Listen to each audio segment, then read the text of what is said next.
Allah Israel, Ia disebut Allah seluruh bumi. Sebab seperti istri yang ditinggalkan dan yang bersusah hati, Tuhan memanggil kembali.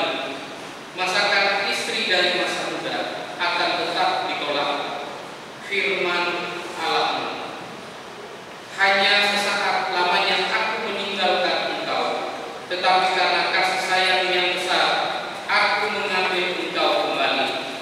Dalam muka yang meluap, aku telah menyembunyikan wajahku terhadap engkau sesaat lamanya, tetapi dalam kasih setia abadi, aku telah mengasihi engkau, firman Tuhan penebusku.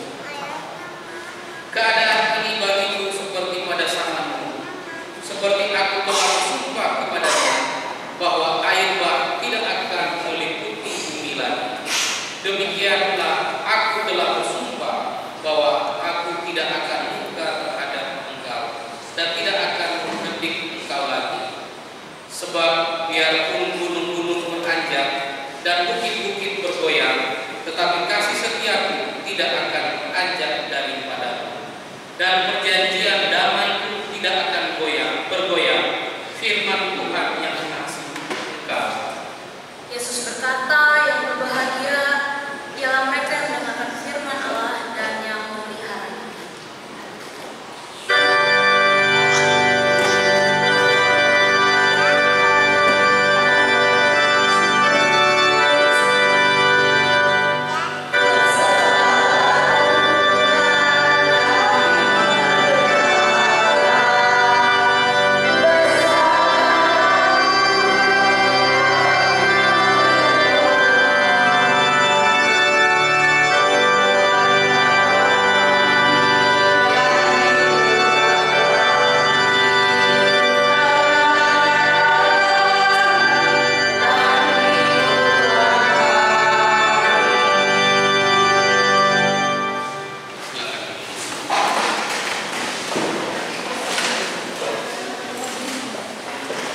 Shalom.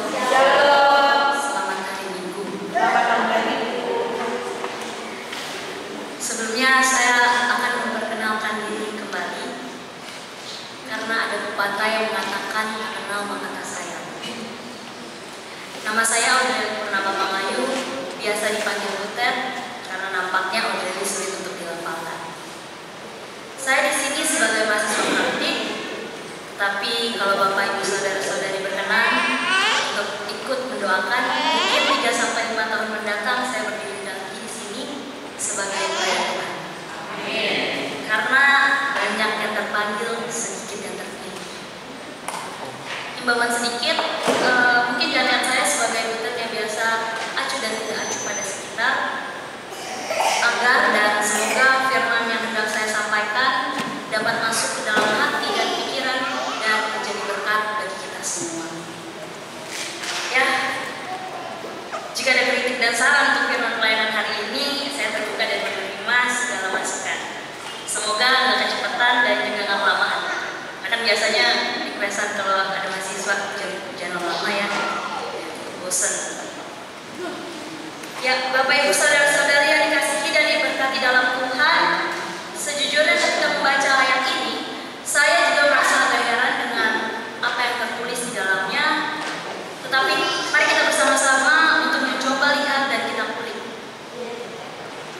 Sebelumnya, Nabi Yesaya merupakan nabi yang mulai kehidupannya di sekitar abad ke-8 sebelum Masehi di kerajaan Yehuda, ketika bangsa Israel mengalami masa sulit dan terancam oleh kekuatan asing. Pada pasal 54 ini, Nabi Yesaya hendak menyampaikan pesan dari Allah kepada umat Israel. Jika pada pasal sebelumnya, di pasal 52 dan 53, menggambarkan Mesias sebagai hamba yang menderita, yang akan mengalami penderitaan dan kematian untuk menyelamatkan umat manusia. Di pasal 54 ini, Nabi Yesaya menggambarkan masa depan yang cerah bagi umat Israel. Ia berjanji untuk memulihkan dan memperluas umatnya, dan ia akan memberikan kebahagiaan dan keamanan kepada mereka setelah masa penderitaan dan penghukuman yang mereka alami.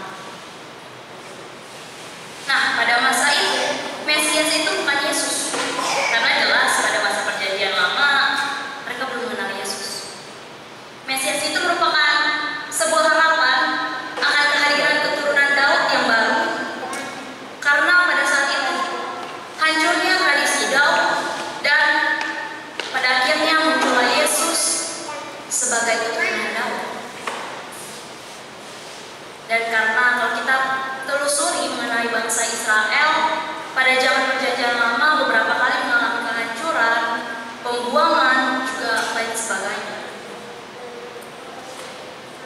Kenapa Daud? Pada masa itu Daud itu dianggap sebagai pemimpin panutan sebab dia setia pada tradisi dan terdapat janji Allah, yaitu Allah senantiasa memberkati Daud dan kerajaan Israel tidak akan lepas dari pengaruh Daud. Dan kedatangan Mesias ini adalah sebagai pemulihan atas hancurnya kerajaan Daud pada masa itu. Makanya mereka terus berharap akan kedatangan Mesias. Namanya apa yang mereka alami? Kalau kita tahu bahwa Israel, seperti yang tadi sudah dikatakan, mengalami beberapa kali pembuangan di Babel. Mereka dalam keadaan hancur tanpa harapan. Datanglah Yesaya memberitakan bahwa tak lama lagi Tuhan akan membebaskan umatnya dan membawa mereka pulang ke Yerusalem untuk memulai sesuatu kehidupan yang baru. Tema penting pada bagian ini adalah bahwa Tuhan itu Tuhan yang menguasai sejarah dan Ia merencanakan untuk mengutus umatnya ke segala bangsa yang diberkati melalui Israel. Ya Bapak Ibu, saudara-saudara sekalian, sejujurnya berbicara mengenai perjanjian lama, saya pun agak kurang merasa tertarik gitu kan. Tapi coba kita lihat ya. Biasanya umat lebih suka contoh langsung gitu kan. Tapi kita juga perlu mengenal firman Tuhan. Makanya kita lihat kembali. Jadi semoga kita nggak bosan. Pada ayat yang pertama, jika kita lihat kembali, dikatakan bersorak-soraklah hai si mandul yang tidak pernah melahirkan. Bergembiralah dengan sorak-sorai dan memujilah, hai engkau yang tidak pernah menderita bersalin. Sebab yang ditinggalkan suaminya akan mempunyai lebih banyak anak daripada yang bersuami. Firman Tuhan. Jika kita lihat dalam terjemahan bahasa Indonesia masa kini, ayat ini menjadi Yerusalem, dahulu engkau seperti wanita mandul yang tidak bisa melahirkan. Tetapi bersorak-soraklah dan bernyanyilah dengan gembira, sebab anak-anakmu banyak sekali, melebihi anak